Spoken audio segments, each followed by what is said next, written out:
When I was growing up, it always felt like my sister had everything figured out. She was the golden one, the one everyone noticed when she walked into a room. Teachers praised her, family gatherings revolved around her stories, and somehow she always got what she wanted. It wasn't that I didn't love her, I did. But when you grow up constantly being told, look at your sister, it starts to feel like your own reflection fades a little bit more every day. I learned early on how to smile and pretend it didn't bother me, but deep down it did. It made me feel invisible, like no matter what I did, it would never be enough. I remember moments when I'd accomplished something small, maybe I got good grades or helped around the house, and it would barely be noticed. But if my sister sneezed the right way, the world seemed to stop to hand her a tissue. And that kind of imbalance doesn't just live in your home, it follows you. It whispers in your ear when you're alone, telling you that you're not the chosen one, that you're the other one. It seeps into your confidence, into the choices you make, and before you know it, you start to settle for less because you think that's all you deserve. But here's what I didn't realize back then. While she was busy being admired, I was learning. I was growing quietly, observing everything, how people treat others, what real kindness looks like, and how strength often grows in silence. I didn't have the spotlight, but I had something far more valuable, the ability to build resilience in the dark. I learned how to clap for others even when no one clapped for me. And that, right there, shaped the kind of person I would become, someone who didn't need attention to feel worthy, someone who could find meaning in the shadows. I used to think that being overlooked meant I had less to offer, but now I understand. Sometimes life hides its greatest blessings in the ones who learn to shine without being seen. It took me years to understand that most of what I felt wasn't because of what my sister had. It was because of what I thought she had. You see, perception is a powerful thing. When you keep staring at someone else's life long enough, you start to believe yours is missing something.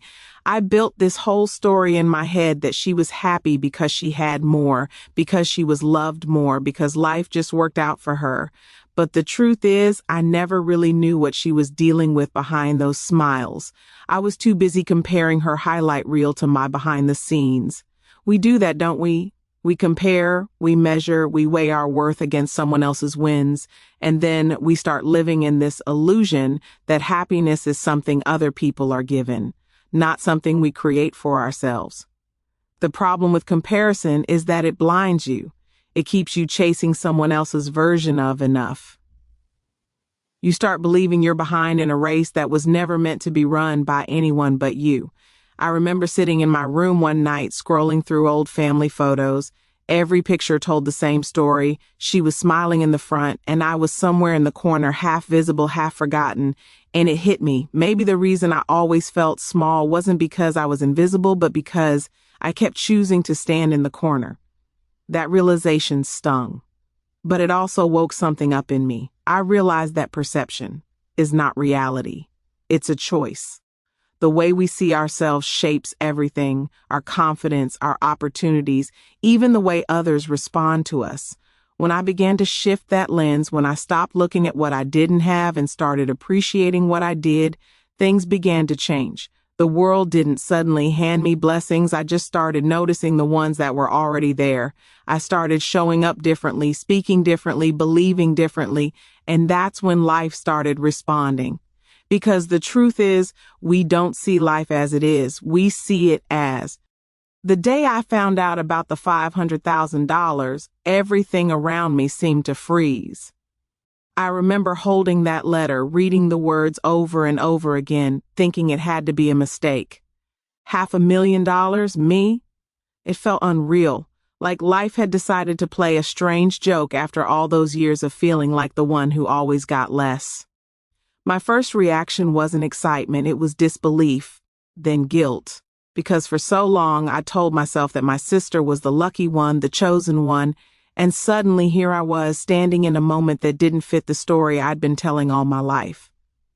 It's funny how quickly the mind starts spinning when reality doesn't match your old beliefs.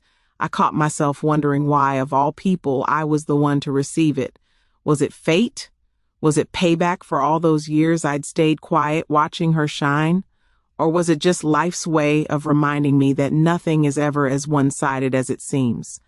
I didn't know the answer, but I knew one thing for sure.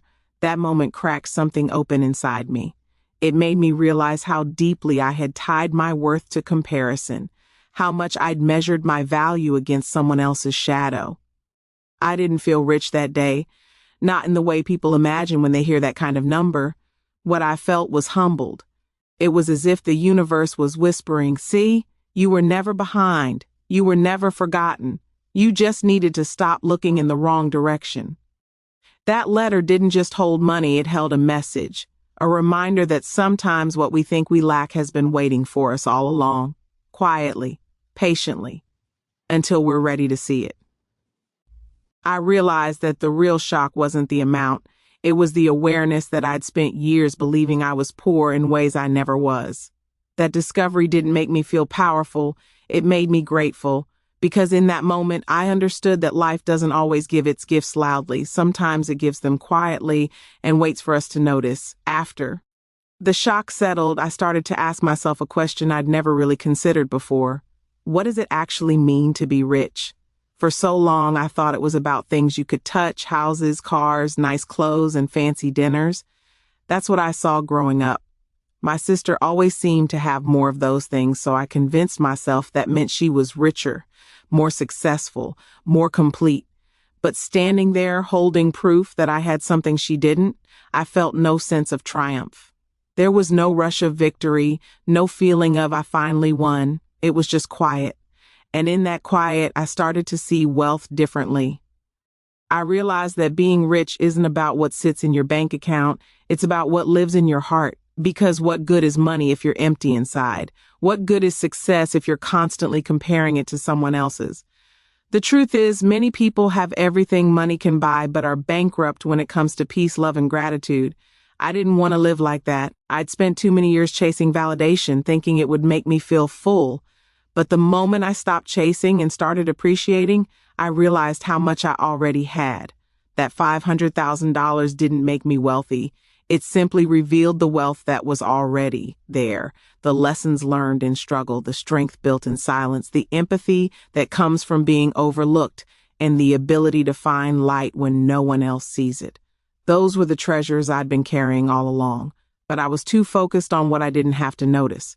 When I started redefining wealth that way, everything shifted. I stopped seeing life as a scoreboard and started seeing it as a story, one that wasn't about who had more, but who became more. And that's when it hit me. Real riches don't come from what's given to you, they come from what grows within you. Because true wealth isn't counted in dollars, it's felt in peace. When I finally let go of that old story of who had more, something powerful happened. I began to feel lighter. For the first time, I wasn't comparing, competing, or keeping score. I was simply grateful. Grateful for what I had, for what I'd learned, and even for what I'd gone through. Gratitude has this incredible way of softening the edges of jealousy. It doesn't mean you stop noticing what others have, it just means you stop resenting it. You start seeing abundance everywhere instead of scarcity. You realize that life isn't withholding from you, it's preparing you. I remember looking at my sister one day after all this had unfolded. The same person I used to quietly envy suddenly looked different to me, not because she'd changed, but because my heart had. I saw her as someone on her own path, fighting her own unseen battles, chasing her own kind of peace. And in that moment, I didn't feel the need to outshine her anymore. I just wanted both of us to be happy in our own ways. That's what gratitude does. It dissolves comparison and replaces it with compassion. The funny thing about gratitude is that it multiplies whatever you focus on. When I started being thankful, even for the smallest things, more reasons to be thankful began to appear. Opportunities, people, moments, they seemed to find me, not because the world had changed, but because my energy had. When you operate from envy, you attract resistance. When you operate from gratitude, you attract growth. I started to thank life, not just for the blessings that felt good, but for the lessons that hurt, because those were the ones that taught me who I was. Gratitude became the bridge between who I used to be and who I was becoming. It didn't erase the past, it transformed it. It turned wounds into wisdom and comparison into clarity. And that's when I realized something simple but life-changing. Jealousy drains you, but gratitude fills you. As time went on, I started to understand that the money wasn't the real gift. It was the message behind it. That inheritance, that sudden change of fortune, wasn't about wealth at all. It was about waking up to something I'd forgotten that I was never lacking. Life has a funny way of teaching us lessons. Sometimes it takes giving us what we thought we wanted to show us what we truly needed. And what I needed wasn't $500,000. It was perspective. I needed to see myself differently. I needed to stop living like someone waiting for approval and start living like someone who already has value. The more I reflected on it, the more I realized that everything I'd gone through, the comparisons, the insecurities, the quiet resentment, was shaping me for this exact understanding. I used to think being the one with less was my story, but maybe it was my training, because the truth is, you can't appreciate abundance until you've experienced lack. You can't value self-worth until you've known what it feels like to doubt yourself. Every struggle, every lonely night, every moment of being overlooked was actually preparing me to handle the blessing when it came, not with pride, but with peace. That's when I finally understood what life had been trying to teach me all along. True wealth isn't what's in your hands, it's what's in your heart. You can lose money and still be rich. You can win every competition and still feel empty. But when you recognize your own worth, when you stop chasing validation and start embracing who you are, that's when you become untouchable. So no, the lesson wasn't about the $500,000. It was about realizing that I'd been carrying something far more valuable all along: self-belief, resilience, and a sense of peace that no amount of money could buy. That was the real inheritance life had been saving for me. Because in the end, the greatest fortune you can ever discover is yourself.